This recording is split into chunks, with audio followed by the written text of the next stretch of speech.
E aí, vamos lá. Então, deixa eu só colocar aqui a canetinha para mim. Vou abrir a tela. E assim, gente, vamos agora falar de um assunto novo, tá? Entrou no módulo 13. Vamos falar agora sobre as aplicabilidades, certo? Do que a gente estudou acerca do calor, tá? Então, a gente vai começar a falar sobre termodinâmica, tudo bem? Então, acabamos teoria cinética dos gases, vendo as transformações gasosas. O gás ele pode se transformar mudando uma variável, mudando duas variáveis e deixando uma outra variável constante. Então, eu posso mudar de forma isotérmica, isobárica ou isocórica, ok? E aí, bom, em termodinâmica, que é um dos pilares primordiais da física. Olha, a física ela se sustenta basicamente em 4 pilares: mecânica, termodinâmica, eletromagnetismo e física moderna. Então, são os 4 principais pilares da física, ok? A mecânica é toda a física do primeiro ano, tá? Que vocês já viram. Aí você tem a termodinâmica aqui agora, tudo bem? Que ela tem como ferramentas aquilo que nós já estudamos e ele vai, claro, evidente, se valer do que a gente já sabe para poder produzir tecnologia, gente. Bom, a gente chama de pilar da física toda a área que, por si só, tem a função de produzir tecnologia. E produzir, claro, evidente, sozinha, o que a gente chama de revolução industrial, tá? Vamos lá. A primeira era das máquinas, ela aconteceu desde que o homem dominou o animal, primeiro animal, até o século XVIII, tá? Então, o homem ele tinha domínio tudo tem a ver com o domínio da energia, tá? Então, o homem, quando ele começou a dominar a energia, manipular a energia.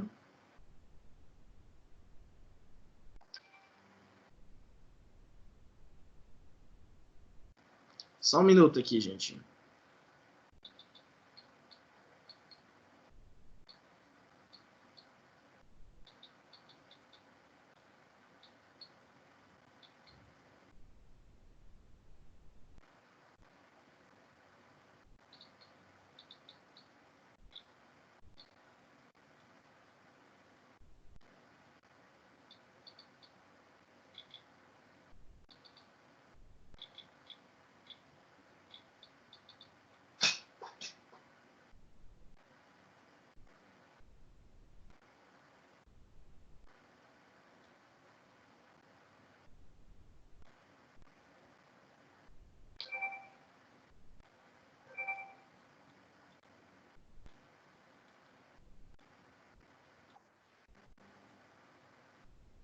Só um minuto, só um minuto, só um minuto, só um minuto.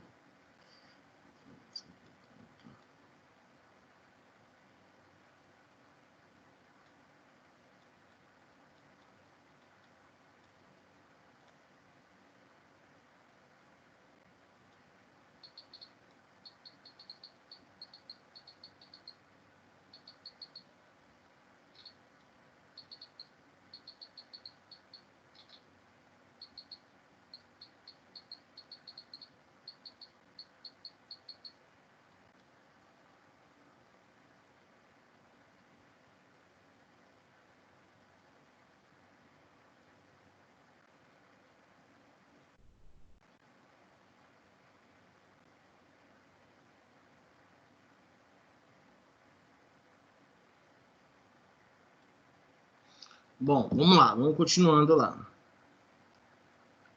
Deixa eu só rapidamente.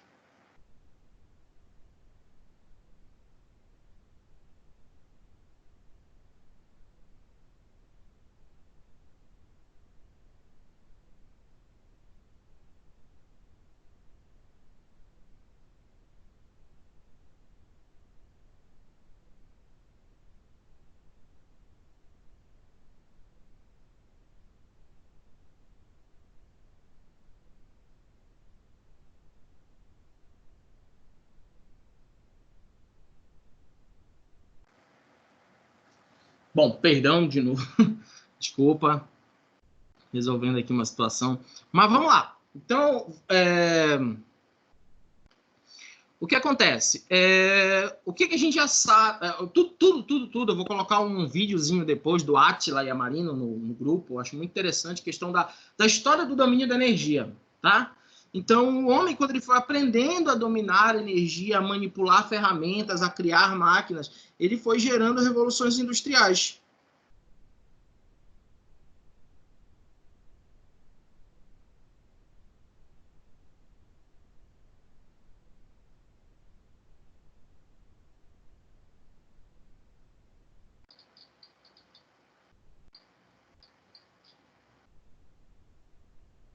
Peraí.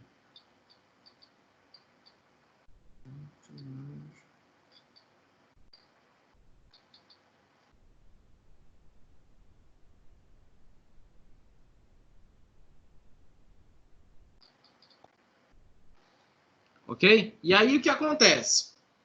Bom, essa nova modalidade de energia que nós estamos explorando é o calor, tá? E aí o que acontece? O calor é a energia que ela transita entre corpos a diferentes temperaturas. E uma maneira muito prática de eu pegar a energia e extrair daí é utilizando o que a gente chama de gás ideal, tá? Então a termodinâmica é a área da física que investiga os processos no qual o calor se converte em trabalho. O que é o trabalho? É a energia aproveitável, a energia útil, tudo bem? É um processo onde você pega uma energia que está armazenada, pode ser de uma forma potencial, e transforma ela numa energia útil ou cinética. Trabalha a variação da energia cinética, ou seja, a própria energia potencial. Logo, o que acontece? O calor é uma energia em trânsito entre corpos, ok? Se eu tiver como daquele trânsito roubar energia, fechou, mano. Como é que foram feitas as primeiras máquinas? Você tinha, por exemplo, a roda d'água. A roda d'água, ela funcionava quando você colocava, tinha uma queda de água, não é? Aí tu colocava a roda lá no meio. Por quê? Porque ele aproveitava a diferença de altura, que gerava uma diferença de energia potencial, gravitacional. Quando aquele objeto, a água com massa, batia na roda, fazia ela rodar, dava energia cinética para ela. Tudo bem?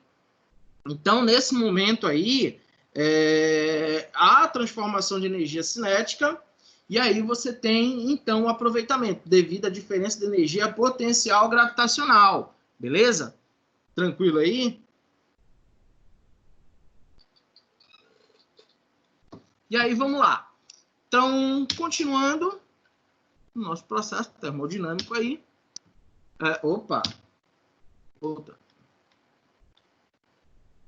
Então, olhando para o gás. O gás perfeito.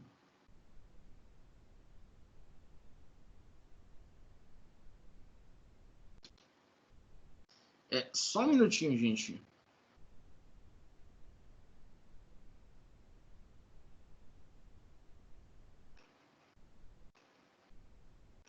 Dar um pause aqui na gravação. Me dei 2 minutinhos, eu já volto.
Voltei.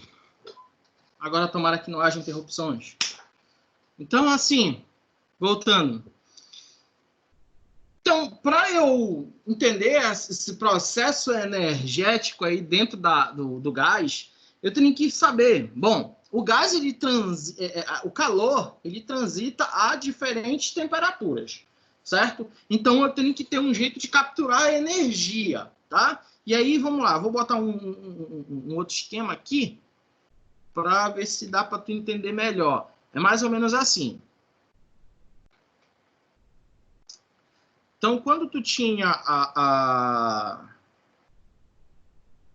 Ixi, cadê o quadro?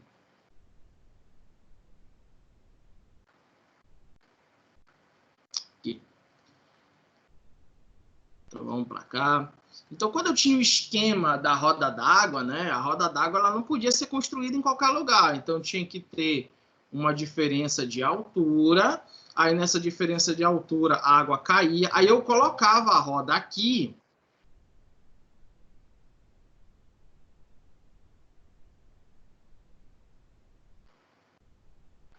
E aí, com isso, a energia potencial da roda, da altura, né? Ele fazia com que esse objeto ganhasse velocidade, fizesse esse objeto rodar. Esse objeto era conectado a uma máquina, ou seja, um sistema um sistema de engrenagens que fazia todo um mecanismo funcionar. Tudo bem? Tranquilo até aí? Então vamos lá. Então esse objeto rodava e aí uma parte da que acontece? Aqui saía energia cinética, tá? E aqui uma parte da energia cinética era passada para dentro, tá? Então essa energia passada para dentro a gente chama isso de trabalho, tá?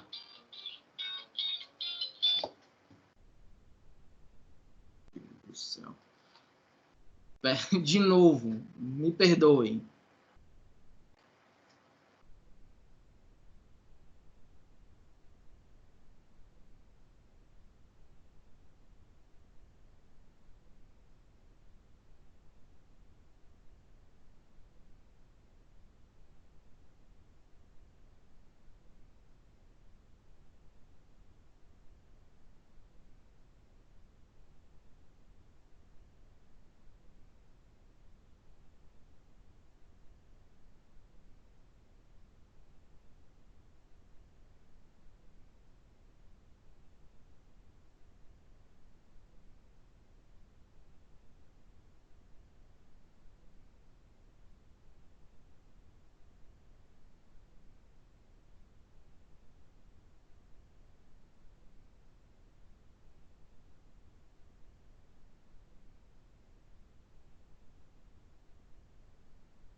Pronto, galera, desliguei tudo. Minha atenção é única e exclusivamente para vocês. Quero saber o que está acontecendo lá fora no mundo. Então, vamos aqui. Então, voltando para o nosso exemplo da roda d'água, então, volto a dizer, se você tem uma determinada altura e a água cai, escorre nessa roda, eu posso usar a roda para aproveitar a energia, ou seja, é a minha maneira de dominar essa energia. Quando era a fonte, combustível, eram os animais, quando o homem entendeu que atracando cordas em bois, esses bois poderiam puxar carroça, então, força promover deslocamento, trabalho, foi um avanço tecnológico. Agora, quando a gente descobriu a parada da roda d'água, foi outro avanço tecnológico. E aí, o que aconteceu? Século 6 a.C., um cara, ou o século 3 a.C., não estou bem certo, acho que é século 3 a.C., um cidadão chamado Heron, ele descobriu o que a gente tem como primeiro protótipo de máquina térmica. Tá?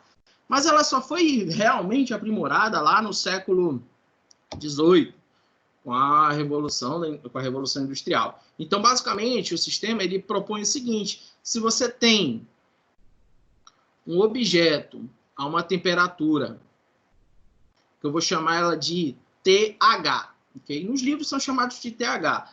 É redundante, mas a TH é a temperatura quente, T-hot. E eu tenho outro, a TC, a temperatura fria, tá?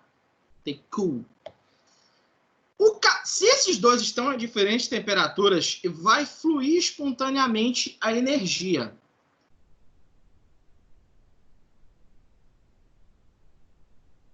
Que energia é essa? É o calor. Ok? Então, vejam. Aqui, a transformação da energia potencial ela é espontânea. Aqui, ou melhor, cair é espontâneo, né? Assim como o calor passar também é espontâneo. Então, os caras, pô, meu irmão, dá para fazer um bagulho aí. Se eu colocar alguma coisa aqui que eu possa manipular e tirar daqui, dessa energia,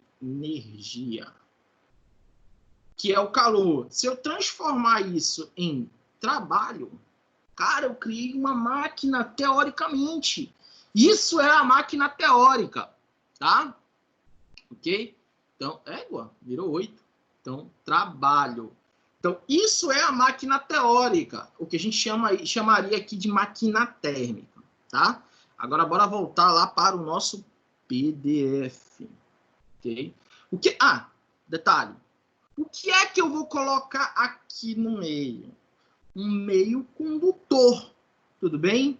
Algo condutor. A roda d'água, ela utiliza mecanismos, engrenagens para conduzir a energia. Aqui eu tenho que ter um meio condutor também. E esse meio condutor de calor, eu vou chamar de gás perfeito.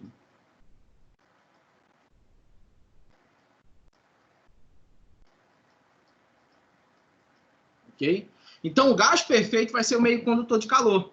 E o que eu sei do gás perfeito? Bom, eu sei a equação de Clapeyron no gás perfeito. Eu sei uma porrada de coisa no gás perfeito. Tudo bem? E aí, bom, por coisas que eu vou falar, eu vou dar uma invertida nas equações, mas aí no futuro a gente vai entender. Do gás perfeito, o que acontece? Considere uma determinada quantidade de gás contida no recipiente, mantida como na figura, isso a gente já viu várias vezes, né? As moléculas do gás estão em constante movimento aleatório, desordenado, sabendo que esse movimento depende da temperatura, ou seja, quanto mais mobilidade essa molécula tem, maior é a temperatura. E quanto mais ela se move, eu posso dizer que mais energia cinética ela tem. Opa! Energia cinética, mobilidade das moléculas, quer dizer que lá dentro da molécula tem energia cinética. Se eu variar essa energia cinética, eu tenho trabalho. Só lembrando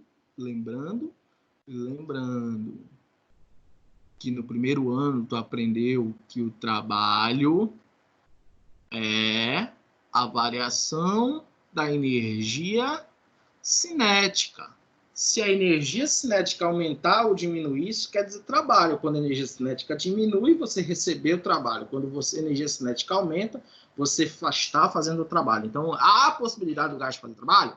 Pode ser, mas vamos continuar aqui. Quanto maior for a temperatura do gás, maior será a agitação das moléculas e menores serão as velocidades. Maiores serão as velocidades, consequentemente, a energia cinética das moléculas. Então, vamos destacar isso aqui como algo super importante.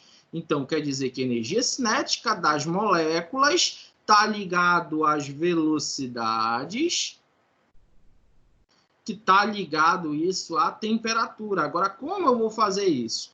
Eu chamo de energia interna a uma parte de uma dada massa de um gás, que passará a ser representado por U agora. O U vai ser a nossa energia interna, e corresponde à soma das várias parcelas de energia, das várias parcelas entre as quais são citadas de energia cinética, a média das translações das moléculas. Como assim?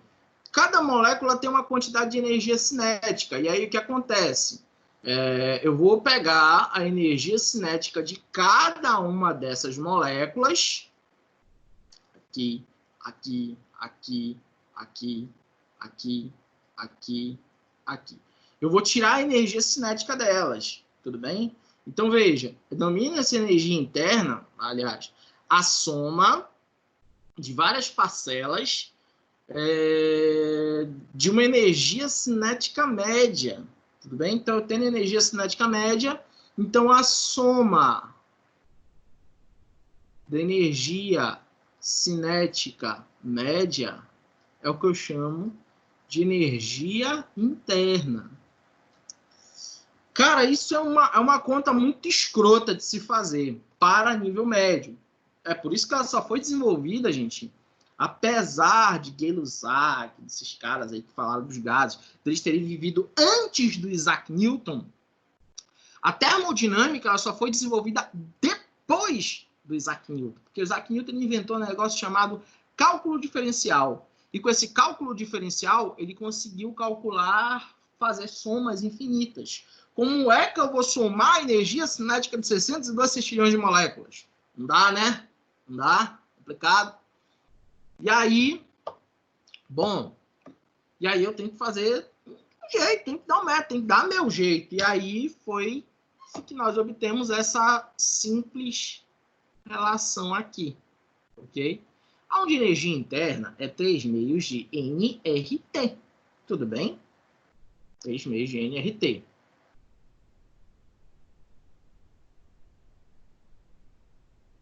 Tem uma coisa errada ali, peraí. Tá certo. 3 meios de nRT, ou também pode ser 3 meios de PV, tá bom? Então, quer dizer, eu posso jogar na equação de Clapeyron, depois, lá na frente eu vou jogar para você ver como é que entra, encaixa exatamente. Essa energia interna ela é medida em Joule, tudo bem? A energia interna de um gás ela é medida em Joule, a quantidade de energia é sempre dada em Joule, tá bem? Então, para uma dada massa de um gás perfeito, N seria o número de mols desse gás, o U vai ser a energia interna e tem a temperatura absoluta. Ou seja, a energia interna, na verdade, é ligada, conforme eu mostrei aqui, a quem? A temperatura. Quanto maior a temperatura do gás, maior a energia interna. Então, vamos voltar para o nosso quadro? No nosso quadro, eu meto o gás aqui, tá? Então, quanto maior a temperatura da fonte quente, maior a probabilidade do gás aquecer. Pessoal, existe um limite para esse gás aquecer? O limite é só o da fonte quente, gente. Ele não vai ser mais quente que a fonte quente. Então, por exemplo, vamos supor que tu pegue uma máquina térmica e empurre ela lá para perto do Sol. O Sol está a 5.000 Kelvin. Qual é o limite? O limite é o equilíbrio térmico.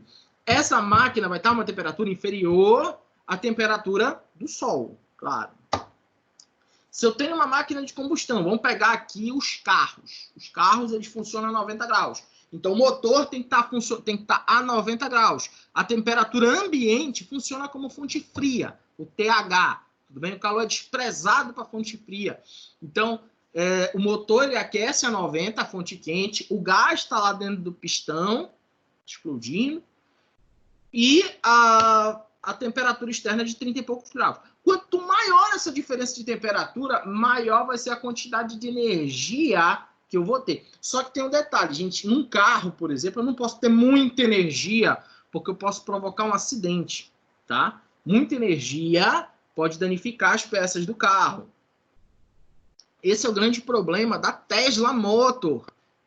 A gente está usando energia elétrica ali na Tesla. Ela é uma energia limpa, só que é uma quantidade de energia muito grande para a engenharia do carro. Então, o Tesla, ele está passando por esse... Enfim, vamos consertar um dia. Vamos consertar. Vamos ter o carro seguro da Tesla, um carro elétrico, um carro que usa pouquíssimo, aproveita muito a energia, tudo bem? Então, não é que o Tesla usa muita energia, é que os nossos carros de motor a explosão, eles mais gastam do que aproveitam. Beleza, gente? Até aí tá ok?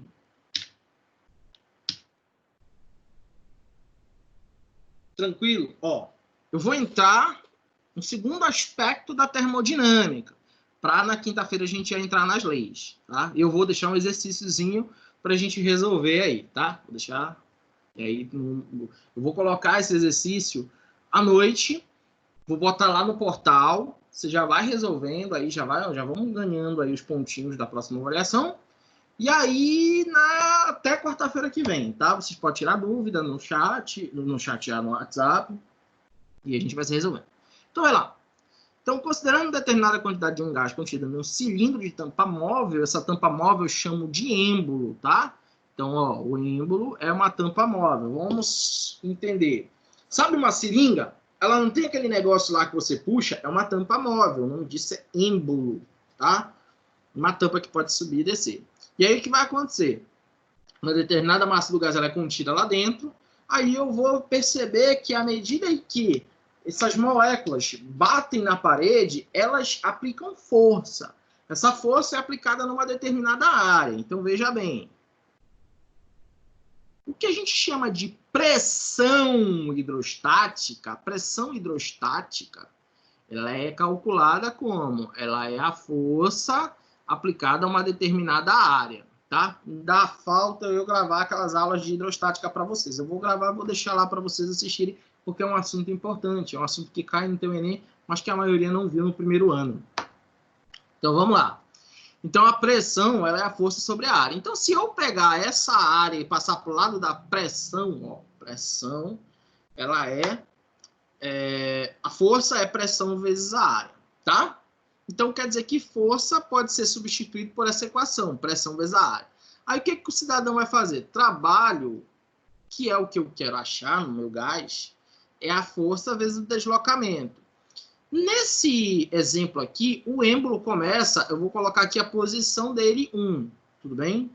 Também aqui, ó, a posição 1, aí aplica-se força e o êmbolo desce até aqui uma posição 2, certo? Perfeito. Então, vamos lá. Então, força vezes o deslocamento aí é o trabalho, certo? E aí vou ter trabalho... vai ser a pressão vezes a área vezes o deslocamento. Égua, tá feio, hein? Eu vou lá pro quadro, porque o quadro fica menos feio. Vamos lá, vamos encerrar o dia hoje bem aqui, ó. Então, eu tenho aqui, ó, o meu êmbolo.